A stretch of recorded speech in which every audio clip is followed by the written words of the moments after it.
Picture a young man standing in the fluorescent glow of a Las Vegas casino at 2 in the morning. His company is on life support, his dream dangling by a thread thinner than a dental floss commercial. He has payroll due on Monday, fuel bills that laugh at his bank account, and creditors who would rather see him buried than bailed out. That man was Fred Smith, founder of FedEx, and on that desperate night, he didn't sit in a boardroom, he didn't call his congressman, and he didn't pray for a bailout.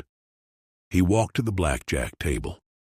With the last $5,000 he could scrape together, Smith gambled not just his money, but his very future. By dawn, he turned those chips into $32,000, enough to fuel his delivery planes for another week. Now, let that sink in. The next time you think you're stressed because your Wi-Fi cut out during Netflix, remember this guy was literally one bad card flip away from bankruptcy. Fred Smith wasn't just a cowboy with cards. He was a Marine officer in Vietnam, a man who knew the sting of combat and the weight of responsibility. When he got back home, he had a vision that was as bold as it was crazy. He believed the world needed overnight delivery, a system that could take a package from New York to Los Angeles in less than a day. People laughed at him. The U.S. Postal Service thought he was delusional. The banks didn't understand it. And in a world where most businesses still relied on typewriters and rotary phones, his idea felt about as futuristic as teleportation. Yet Smith knew something everyone else didn't. He understood that commerce moves at the speed of trust, and trust depends on time. If you promise something tomorrow, you damn well better deliver it tomorrow. That's what FedEx was built on. He took a gamble on time itself, and just like at that blackjack table, he doubled down when everyone else folded. Now here's a fun fact. The word blackjack didn't even come from Vegas glitz. It started in the saloons of the 1800s. Gamblers played a game called 21, and to draw more suckers to the table, casinos offered a bonus payout if you held the ace of spades and a black jack. Either the jack of spades or clubs. That's where the name stuck. Today, blackjack is the only casino game where skill and probability can give you a fighting chance against the house. It is not purely luck. That's why Smith's gamble wasn't just a roll of the dice. It was a calculated risk. He knew the odds, he knew the game, and most importantly, he knew that sometimes you gotta push your chips in the middle when you believe in the hand you're holding. Most of us avoid risk like it's gluten, but the truth is, without risk, there is no reward. You can't win a hand you never play. Now let's connect this to life outside the casino. Financial independence, my friends, is not built on scratching lottery tickets or hoping the government sends another stimulus check. It's built on calculated risks, discipline, and the guts to take your shot when the opportunity comes. Fred Smith had every reason to quit.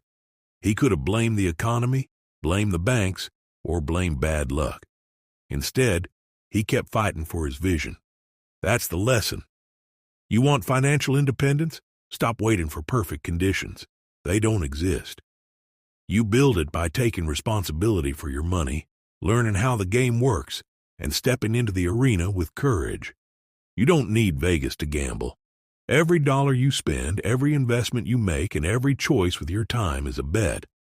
The question is, are you stacking the odds in your favor or letting the house eat you alive? Let me give you another curveball. When FedEx was finally turning a profit, the IRS came sniffing around. They wanted their cut, like they always do, and Smith fought them tooth and nail in court. He won. Why? Because he didn't let the system bully him into submission. That's political independence in action. Don't ever assume the people in charge have your best interest at heart. Governments and institutions are like casinos. The house always wins, unless you're savvy enough to learn the rules, stay skeptical, and play the long game. That doesn't mean paranoia, but it does mean independence of thought. Stop trusting headlines, start reading balance sheets, and always ask, who benefits? That's how you survive in a world that's constantly stacking the deck against you. And here's the kicker. Fred Smith didn't just save his company at that blackjack table. He created a logistics empire that delivers over 1 million packages a day. Think about that when you're waiting on your Amazon Prime order. That 2-day shipping lifestyle you take for granted was built on the back of a man willing to risk it all in one night.